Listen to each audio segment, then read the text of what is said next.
Assalamualaikum warahmatullahi wabarakatuh. Bismillah, walhamdulillah, wassalatu wassalamu ala rasulillah. Kita masuk ke pembahasan hadis yang ke-7 dan ke-8. An Humran maula Uthman bin Affan radhiyallahu anhu annahu ra'a Uthman da'a biwudu'in fa'afragha ala yadayhi min ina'ihi faghasalahuma 3 marrat. Thumma adkhala yaminahu fil wudu', thumma tamadmada wastanshaqa wastanthar.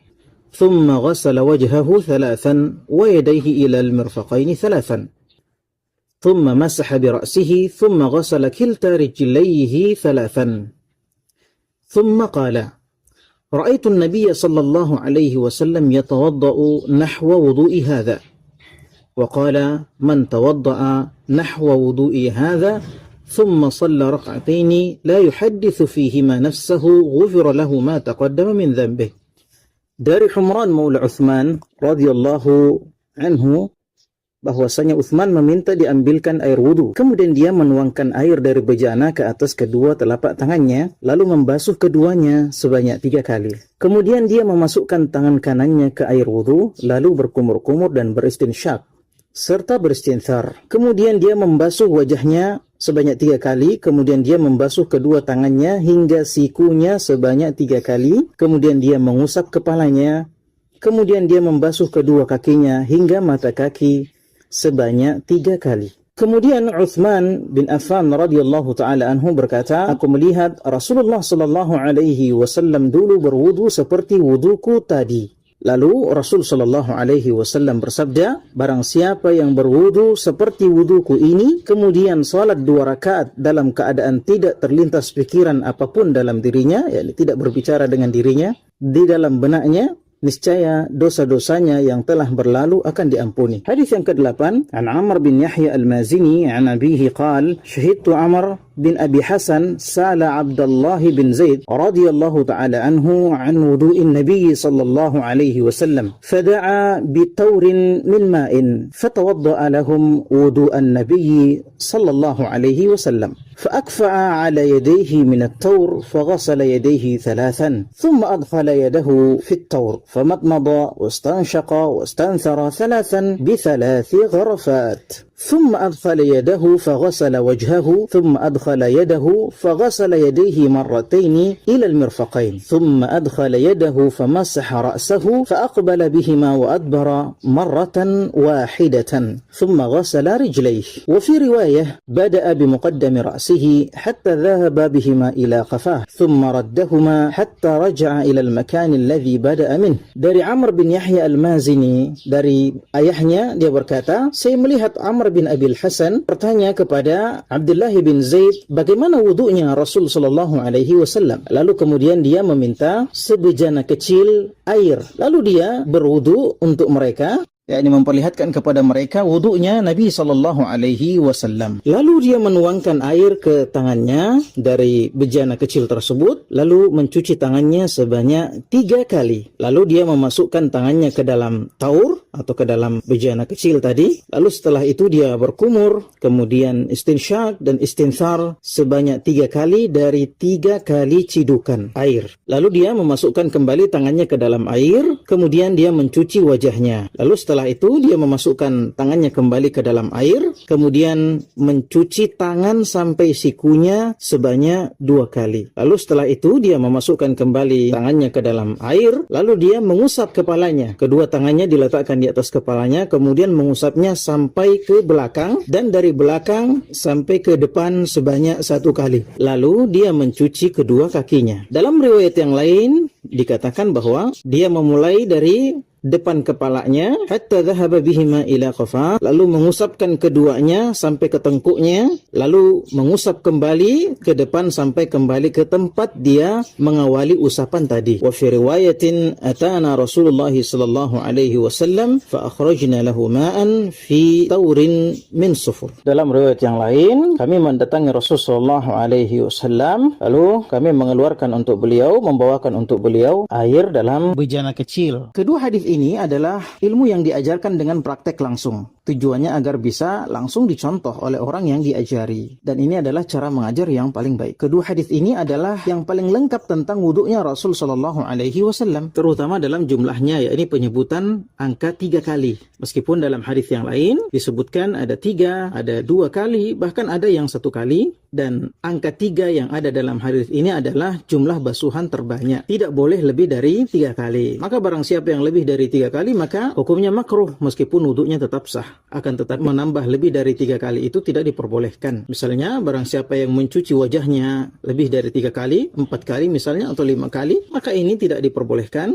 dan termasuk perbuatan melampaui batas. Dalilnya adalah hadis ini sendiri. Demikian pula hadis-hadis yang lain. Seperti contohnya hadis yang diriwayatkan oleh Imam Ahmad dan yang lainnya ketika Rasul sallallahu alaihi wasallam mengajarkan wudu kepada seorang badui. Beliau sallallahu alaihi wasallam memperlihatkan basuhan dan cucian sebanyak 3 kali. Setelah itu Rasul sallallahu alaihi wasallam bersabda, "Hadzal wudu faman zada ala hadza faqad asaa wa ta'adda wa zalam." Seperti inilah wudu. Barang siapa yang menambahkannya dari jumlah itu, maka sungguh dia telah berbuat jelek, telah melampaui batas dan telah berbuat zalim. Nah, jelas dalam hadis ini Rasul sallallahu alaihi wasallam menyebutkan bahwa orang yang melakukannya lebih dari 3 kali, maka dia telah berbuat buruk, dia telah melampaui batas dan dia telah berbuat zalim. Jadi berdasarkan hadis-hadis yang dihimpun, sekali boleh, 2 kali boleh, demikian pula 3 kali. Ini adalah jumlah terbanyak karena adanya dalil-dalil yang menunjukkan hal tersebut. Namun lebih dari itu tidak diperbolehkan. Nah, faedah lain yang bisa kita sampaikan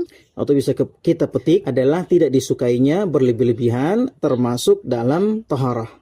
Di antara kekeliruan yang sering kita saksikan ketika berwudu adalah orang berwudu boros atau berlebihan dalam menggunakan air. Maka ini adalah suatu kesalahan. Sebagaimana yang disebutkan dalam hadis yang diriwayatkan oleh Ibnu Majah, Rasul sallallahu alaihi wasallam suatu ketika melewati Sa'ad radhiyallahu anhu yang sedang berwudu dan menggunakan air yang berlebih. Lalu Rasul sallallahu alaihi wasallam menegur beliau, "Ma hadzal israf?" Kenapa boros seperti ini? Qala Sa'ad berkata, "Fil wudu'i israf?" Wahai Rasulullah, apakah dalam hal berwudu sekalipun ada juga yang namanya boros? Rasul sallallahu alaihi wasallam menjawab, "Na'am, wa in kunta ala nahrin jarin." Iya, tetap boros meskipun engkau berwudu di sungai yang mengalir airnya. Baik, kita kembali ke hadis Humran. Beliau berkata bahwa beliau menceritakan bahwa beliau melihat Utsman bin Affan radhiyallahu taala anhu meminta air wudu.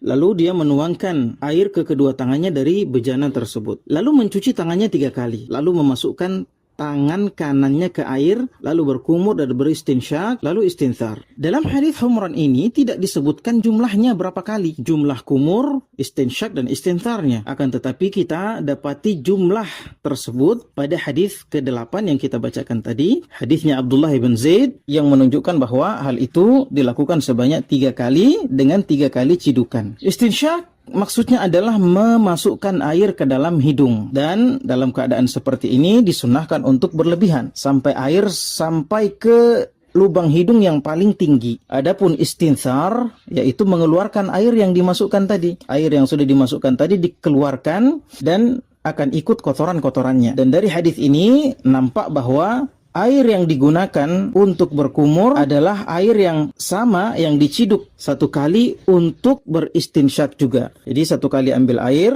digunakan untuk berkumur dan beristinsyak. Nah, ini adalah keadaan yang paling utama. Meskipun diperbolehkan bagi seseorang untuk mengambil 1 cidukan untuk berkumur dan 1 cidukan untuk istinsyak bila dia tidak mampu melakukannya sekaligus. Dan dalam istinsyak ini disunahkan berlebihan kecuali seseorang dalam keadaan berpuasa. Karena kalau dia berpuasa kemudian dia berlebihan dalam istinsyak, maka dikhawatirkan air akan masuk ke tenggorokannya melalui lubang hidungnya. Setelah melakukan itu, lalu dia Utsman bin Affan radhiyallahu taala anhu mencuci wajahnya sebanyak 3 kali. Nah, batas wajah ini secara vertikal dari atas ke bawah, yaitu dari batas tumbuhnya rambut bagian wajah paling atas dan ke bawah sampai dagu yang paling bawah. Adapun secara horizontal, maka batas wajah itu dari telinga ke telinga. Ini batas wajah yang harus terkena basuhan di seluruh wilayah wajah itu pada saat berwudu. Apabila ada bagian yang tidak terkena basuhan air wudu atau aliran air, maka wudunya tidak sah. seperti pembahasan kita pada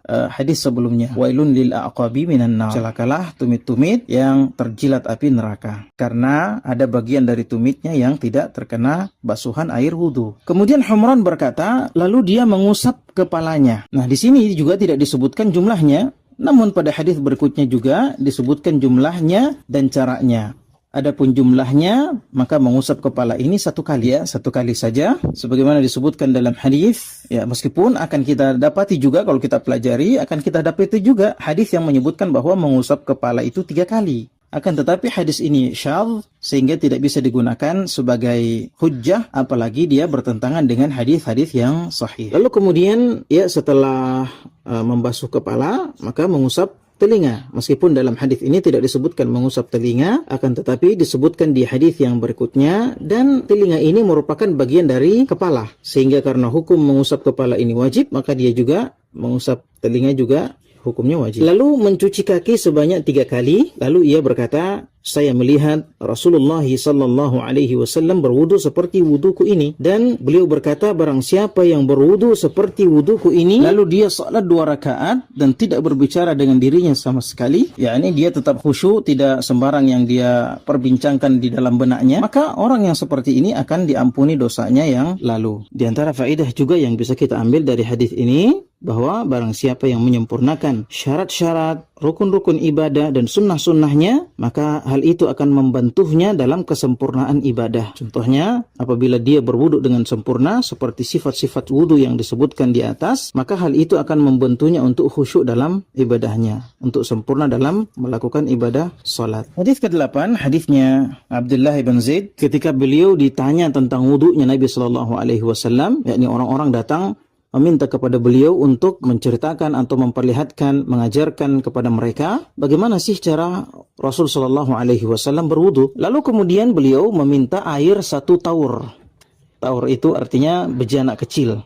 Lalu setelah itu beliau memulai memperlihatkan kepada mereka cara berwudunya Nabi sallallahu alaihi wasallam yang beliau lihat langsung dan pelajari langsung dari Nabi sallallahu alaihi wasallam. Ya, di antara faedah yang bisa kita petik bahwa ya, seseorang boleh berwudu dengan air dalam bejana jenis apapun, ya, terbuat dari apapun selama itu bukan bejana yang terbuat dari emas dan perak. Beliau awalnya menuangkan air pada kedua tangannya dari taur tadi, dari bejana kecil tadi, lalu mencuci tangannya sebanyak 3 kali. Setelah itu dia berkumur 3 kali dan istinsar, ya, semuanya diambil dengan 3 cidukan. Ya, seperti yang sudah kita jelaskan tadi. Zahir hadis ini menunjukkan bahwa cidukan untuk berkumur itu juga untuk istinsyak. Air yang sama yang digunakan untuk yang diambil kemudian digunakan untuk berwudu dan beristinsyak secara bersamaan.